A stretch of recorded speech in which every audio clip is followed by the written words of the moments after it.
think is let me see which phone was I looking at.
All right, so here it is.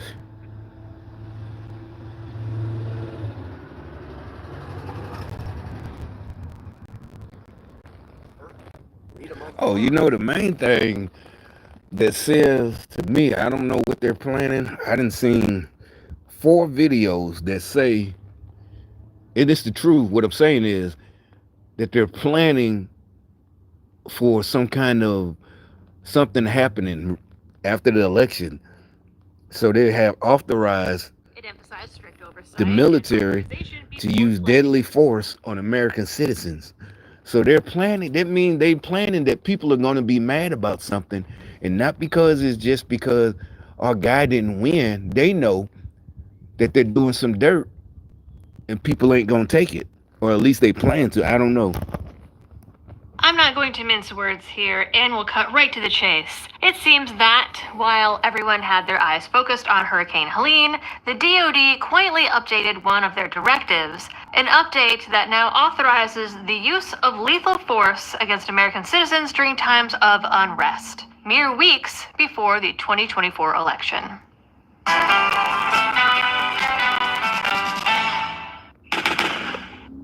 Hello everyone, and welcome back to the channel. I actually saw Braden cover this over at Langley late last night, well, by the time you see this, 2 nights ago, and had already decided to look into it first thing this morning when I got tons of emails and comments about this. So thank you everyone for the tips. Honestly, if Braden hadn't already covered it, I would have thought it wasn't real. Now, before I get into it, I do have certain obligations on this channel, and what a convenient time this is to help gun owners stock up on ammo on Everest. They only ship Civ 5240.0. They're things that require Secretary of Defense approval, a position that is appointed and not elected. Subject to paragraph 3.1, defense intelligence components may provide personnel to assist a federal department or September 27th. This thing says right on valuable service to gun owners since 2015. That PSA just felt pertinent to the story. Alright, so here we go, Liberty fam. I have the document in hand. This is DoD Directive 5240.01, just reissued on September 27th. This thing says right on the cover sheet that it is cleared for public release, so it's not even any kind of big secret. They're just not, of course, going to announce it in the nightly news. Here is the relevant section, section 3.3.A2C, under the things that require Secretary of Defense approval, a position that is appointed and not elected. Subject to paragraph 3.1, defense intelligence components may provide personnel to assist a federal department or agency, including a federal law enforcement agency or a state or local law enforcement agency, when lives are in danger, in response to a request for such assistance, in accordance with the following approval authorities. A. Secretary of Defense approval. 1. The Secretary of Defense may approve any type of requested permissible assistance described in paragraph 3.2. 2. The decision to approve requests for these types of permissible assistance described in paragraph 3.2 to law enforcement agencies and other civil authorities are reserved to the Secretary of Defense. Provision of personnel to support response efforts for civil disturbances, which may also require presidential authorization. Note the may also, not Does. B. DoD response to chemical, biological, radiological, nuclear, and high-yield explosive incidents. And now check out option C. Assistance in responding with assets with potential for lethality, or any situation in which it is reasonably foreseeable that providing the requested assistance may involve the use of force that is likely to result in lethal force, including death or serious bodily injury. It also includes all support to civilian law enforcement officials in situations where a confrontation between civilian law enforcement and civilian individuals or groups is reasonably anticipated. So, the requested assistance may include the use of force that is likely to result in lethal force in confrontations between law enforcement and civilian individuals and groups. Now, I know some of you are going to point to the fact that the U.S. military is prohibited from engaging domestically with citizens, except in very narrow exceptions that are spelled out as part of the Posse Comitatus Act, with a penalty of a fine or 2 years in prison, which seems like a pretty negligible. Now, I know some of you are going to point to the fact that the U.S. military is prohibited from engaging domestically with citizens, except in very narrow exceptions that are spelled out as part of the Posse Comitatus Act, with a penalty of a fine or 2 years in prison, which seems like a pretty negligible sentence, all things considered.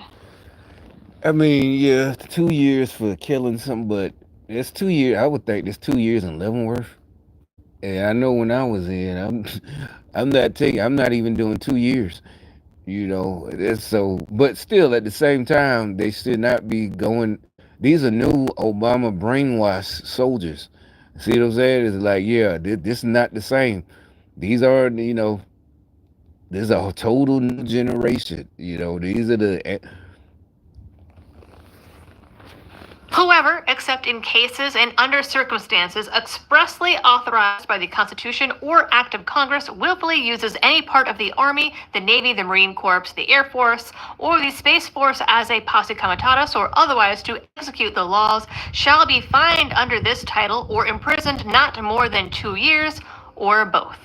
And when you consider how many things have been labeled as threats to democracy and threats to the administration lately, and the way that the DHS has been expanding its definition of domestic terrorism to include Trump voters, people who buy Bibles, gun owners, or anyone who consumes alternative media sources like this video, when you consider that January 6th was labeled a treasonous conflict between the state and civilians,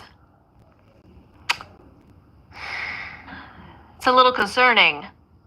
And some people might think that stopping that would easily be worth a paltry fine or 2 years in prison. How that relates to this document is in its conflict between the state and civilians, or both. And when you consider how many things have been labeled as threats to democracy and threats to the administration lately, and the way that the DHS has been expanding its definition of domestic terrorism to include Trump voters, people who buy Bibles, gun owners, or anyone who consumes alternative media sources like this video, when you consider that January 6th was labeled a treasonous conflict between the state and civilians, it's a little concerning. And some people might think that stopping that would easily be worth a paltry fine or 2 years in prison. How that relates to this document, I can't tell you. Don't really know. Now, this is an intelligence document applicable to any, quote, DoD components. So what is this? Well, the document defines this as OSD, the military departments, the Office of the Chairman of the Joint Chiefs of Staff and the Joint Staff, the combatant commands, the Office of Inspector General of the Department of Defense, the defense agencies, the DoD field activities, and all other organizational entities within the DoD. And as per section 1.2, this applies to all DoD intelligence and intelligence-related activities, and despite being labeled as about intelligence activities, includes units that are, quote, not intelligence units or intelligence funded. And if this is strictly about only intelligence gathering, then why is there a specific bullet point specifying that this document cannot be used for the armed forces or DoD employees to engage in or conspire to engage in assassination.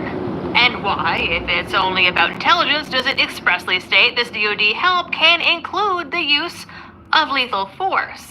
Earlier on, it limits the scope to times of war or when specifically approved by the president, but we also had that bullet point that said may also be approved by the president and says that any intelligence that could lead to using lethal force could. Yeah, so they plant. I don't know. I don't know what they plant. This seems, but I just can't believe that these Republicans are going to let them, because they're going to be the first ones getting taken out. I just don't believe they're going to let them shenanigan in the election again. You know, and you see what they're trying to do. Like, oh, you got these crazy folks unhinged, especially these niggas that are all, you think the military, you think you can fight the military? These folks are crazy.